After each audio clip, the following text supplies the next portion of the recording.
office, so to speak, and your own budget allocated for it 2024, how much and how do you see it translated into reality? Yes, as you are aware, FCT has two budgets. And we have the national budget. What we have done today is to defend the national budget. And before defending the national budget, we invited the minister. He was here.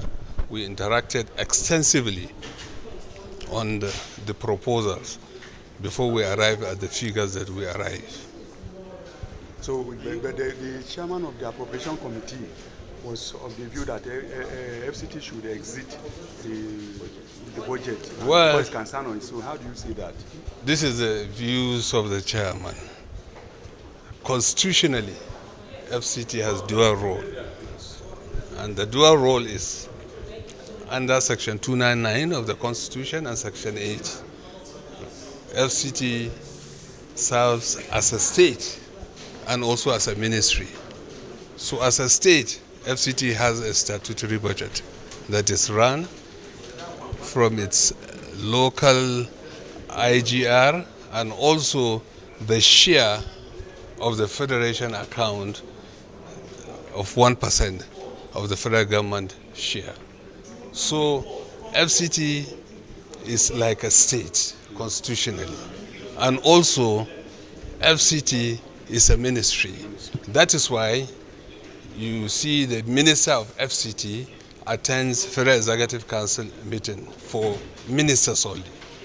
And also he attends Council of State, which is for governors only. So the governor, the FCT minister or the FCT has two budgets. That is the budget of the statutory and the national. And what we have today defended is the national budget.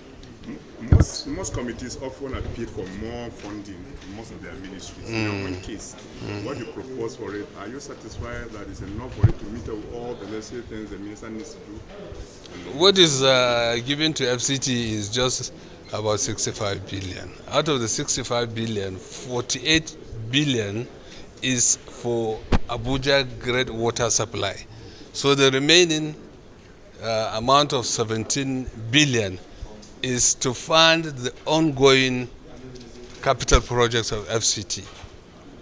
And what FCT has now outstanding in terms of liability is well over 400 billion.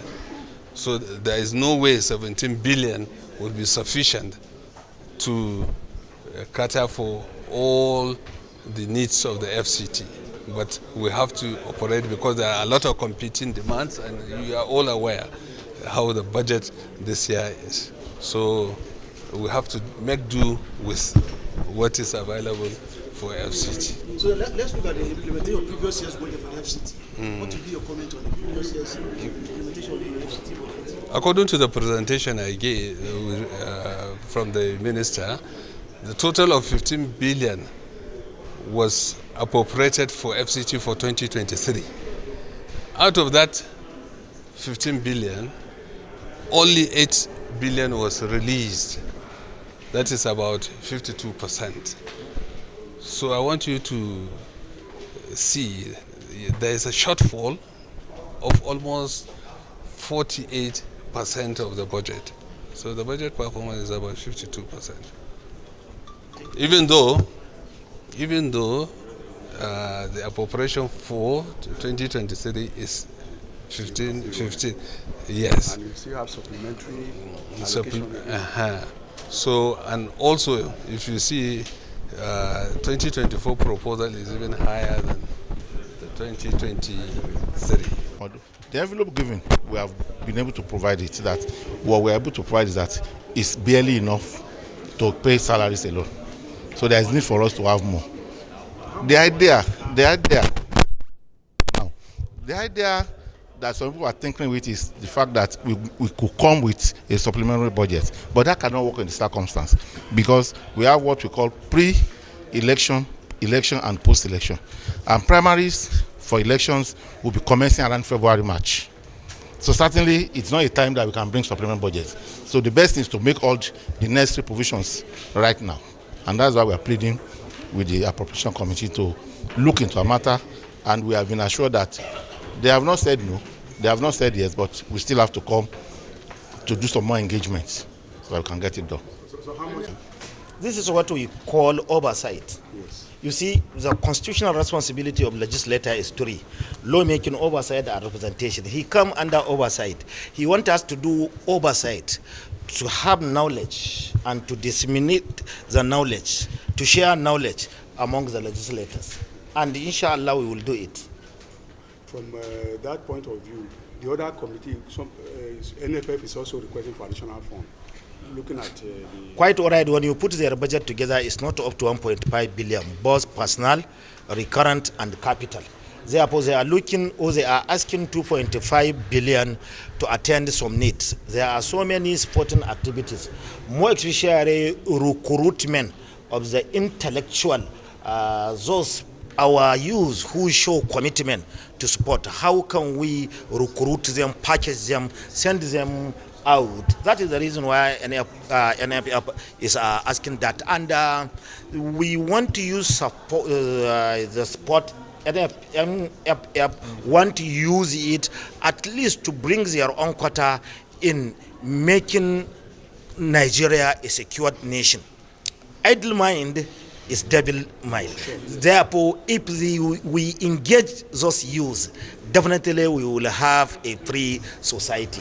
Therefore, we are focusing, we are changing. Instead of buying arms and ammunition, we are changing our thinking to how can we engage our youth to different thinking, just to engage them. This is what we are looking for. In this year's budget, to meet up some of those things that someone mentioned this year, are you looking at increasing the budget far more than the way it used to be in the previous budget? Quite all right, quite all right. Let me be fair with the current administration. When you compared the budget of the Federal Ministry of Sport, previous budget and this one, you will see the commitment of Mr. President in this year's budget. Actually, the government, also executive, are committed in promoting, supporting activities in Nigeria. So in the past, we heard Nigerian players being owed allowances and other things like that. Was this captured in 2024? This is what Ministry of Sport are doing. How can we have money to cater for those problems? This is what they are asking for. And of course, if we are lucky, the Lottery Commission secured that or get that amount this year and mounted that instrument, definitely the funding will be easy. Thank you.